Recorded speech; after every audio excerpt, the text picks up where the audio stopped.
వచ్చే వారం నుంచి రైతులకు పంట రుణమాఫీని ప్రారంభించాలని రాష్ట్ర ప్రభుత్వం నిర్ణయించింది. ఇందుకోసం అవసరమైన నిధుల్లో 3వ వంతు ఫండ్స్ ను ఇప్పటికే సమకూర్చుకుంది. 15 ఆగస్టులోగా రుణాలు మాఫీ చేస్తామని ఇప్పటికే ప్రభుత్వం ప్రకటించింది. ఇచ్చిన మాట ప్రకారం పంట రుణమాఫీ చేసేందుకు ప్రభుత్వం గైడ్లైన్స్ అన్ని సిద్ధం చేసింది.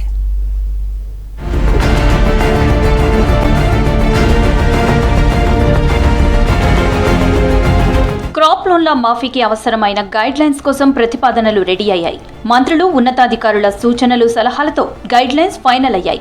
ప్రస్తుతం రుణమాఫీ మార్గదర్శకాలకు సంబంధించిన ఫైల్ సీఎం దగ్గరికి చేరింది. 1-2 రోజుల్లోనే వీటికి ఆమోద ముద్ర వేసి రిలీజ్ చేయనున్నట్లు తెలుస్తోంది. పలు దఫాలుగా కొంత మొత్తం చొప్పున నిధులు రిలీజ్ చేస్తూ 15 ఆగస్టు కల్లా రుణమాఫీ ప్రక్రియను క్లోజ్ చేయాలని రాష్ట్ర ప్రభుత్వం ప్లాన్ చేస్తున్నట్లు తెలుస్తోంది.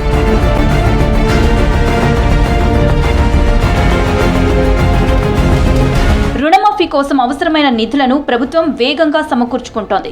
31,000 కోట్ల పంట రుణాలు ఉన్నాయని ప్రభుత్వం ప్రకటించింది. ఇప్పటికే 10,000 కోట్లు రెడీ చేసి అందుబాటులో పెట్టుకుంది. మిగిలిన 20,000 కోట్లకు పైగా ఫండ్స్ ని సేకరించే పనిలో పడింది. టీజీఐసీసీ నుంచి ల్యాండ్ బ్యాంక్ ను తనఖా పెట్టడం ద్వారా ఇంకో 10,000 కోట్లు వస్తాయని అంచనా వేస్తోంది. మరో 10,000 కోట్లు రుణాల రూపంలో తీసుకునేందుకు ప్రభుత్వం మొగ్గు చూపుతున్నట్లు తెలిసింది.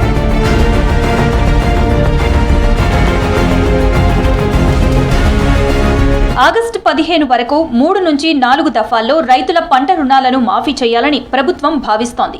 ఈ నెల 15 తర్వాత ఏ క్షణంలోనైనా రుణమాఫీ ప్రక్రియ మొదలుపెట్టే అవకాశం ఉన్నట్లు సమాచారం. క్రాప్ లోన్ల మాఫీకి సంబంధించి గత నెల 21న రాష్ట్ర కేబినెట్ సమావేశంలో నిర్ణయం తీసుకున్నారు. ఇందులో కటాఫ్ తేదీలను ప్రకటించారు.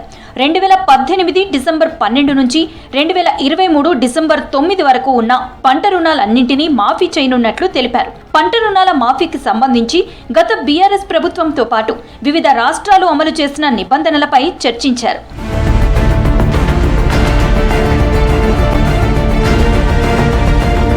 పీఎం కిసాన్ స్కీమ్ అర్హత కోసం అమలు చేస్తున్న గైడ్ లైన్స్ పైన కేబినెట్ భేటీలో చర్చ జరిగినట్లు సమాచారం. ఇక మంత్రులు, ఎంపీలు, ఎమ్మెల్యేలు, ఎమ్మెల్సీలకు రుణమాఫీ వర్తింప చేయకూడదని డిసైడ్ అయింది. వీరితో పాటు ప్రభుత్వ ఉద్యోగులను రుణమాఫీ నుంచి మినహాయించనుంది ప్రభుత్వం. కుటుంబం యూనిట్ గా తీసుకోవడమా లేదంటే రైతు యూనిట్ గా తీసుకోవడమా అనే 2 ఆప్షన్లను సీఎం రేవంత్ రెడ్డికి అధికారులు వదిలేసినట్లు తెలుస్తోంది.